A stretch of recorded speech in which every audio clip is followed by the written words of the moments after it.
Бүс ба замын дагуу хорнууд болон бүгд найрамдах Хятад ард улсын хоорондын худалдаа 2019 он гарсаар эрчимдсэн байна. Хятад улсын бүс ба замын дагуу дорших улсуудтай хийсэн худалдаа оны эхний 1-р сарын байдлаар 770 тэрбум юань хүрчээ. Ялангуяа Оросын холбооны улс Узбекистан, Египт улсуудтай хийсэн худалдаа өссөн үзүүлэлттэй байна. Олон улсын эдийн засгийн тодорхой бус байдлын улмаас Хятад улсын гадаад худалдаа 2019 онд өсөгч сорилтуудтай тулгарх төлөвтэй байна гэдгийг эдийн засгийн шинжээчид анхааруулжээ. Бүс ба зам санаачлах нь мэдэгдэхүйн амжилтанд хүрч илүү олон оронтой холбогдох болсон. Худалдааны боломж их, техник хэрэгсэл улам бүр сайжирч байгаа учраас бүс ба замын хамтын ажиллагаа эдийн засгийн хөгжилд гол байр суурийг эзлэх болно гэж олон улсын бизнес эдийн засгийн их сургуулийн олон улсын худалдааны тэнхимийн захирал Хон Жүнжээ онцлон тэмдэглэлээ.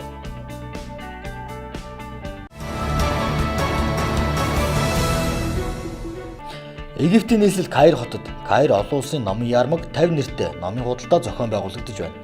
50 дахь жилдээ болж буй энэхүү арга хэмжээний үеэр бүс ба зам санаачлах Бээжин Каирыг холбох нэртэй семинар зохион байгуулагдлаа. Санаачлагын хүрээнд хэрэгжсэн олон амжилтуудыг семинарт оролцогч мэргэжилтнүүд онцлов. Египтийн экс ерөнхий сайд Эссам Шараф Хятадын CGTN телевизэд өгсөн ярилцлагада өнөө үеийн торгоны шин замын 3 чиглэлийг онцлоод өөрийн улсыг энэ боломжийг ашиглан хамтын ажиллагаагаа хөгжүүлснээр талууд харилцан ашигтайгаар хөгжих боломж нэгдсэн гэдгийг онцлсон юм. Шинэ торгоны замын 3 чиглэлийг сануулхад эхнийх нь Оросын холбооны улсаар дайран өнгөрдөг, хоёр дахь нь Төв Азийн дундуур, гурав дахь нь Суэцийн сувгийн дагуу Европ руу хурж байгаа билээ. Хятадын ерөнхийлөгч Си Жинпинг 2013 онд эхлүүлсэн бүс ба зам санаачлагаар 408 зохиост хүмүүсийн аж амьдралыг дээшлүүлэхэд чиглэсэн томоохон гарцыг санал болгосон юм.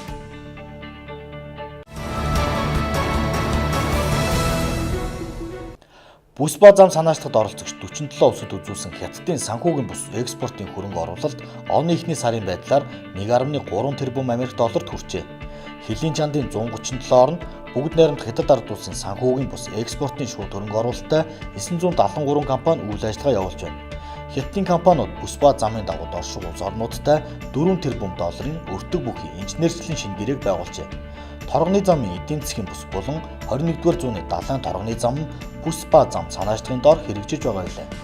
Санаачлагыг Хятадын ерөнхийлөгч Си Жинпинг анх 2013 онд дэвшүүлснээс хойш олон улсын нийгэмлэг, ялангуяа бүс ба замын дагуу дорших орнууд халуун дотноор хүлээн авсан билээ. Бүгд найрамдах Хятад ард улс өнөөдөр бүс ба зам санаачлагаар дамжуулан дэлхийн эдийн засгийн засаглалыг дээшлүүлэх, нийтлэг хөгжил түлхэж болох, хөгжил цэцгэлэл бүхий хүн төрөлхтний ирээдүйн нийгмийг хамтдаа байгуулах шийдвэр төрсөн юм.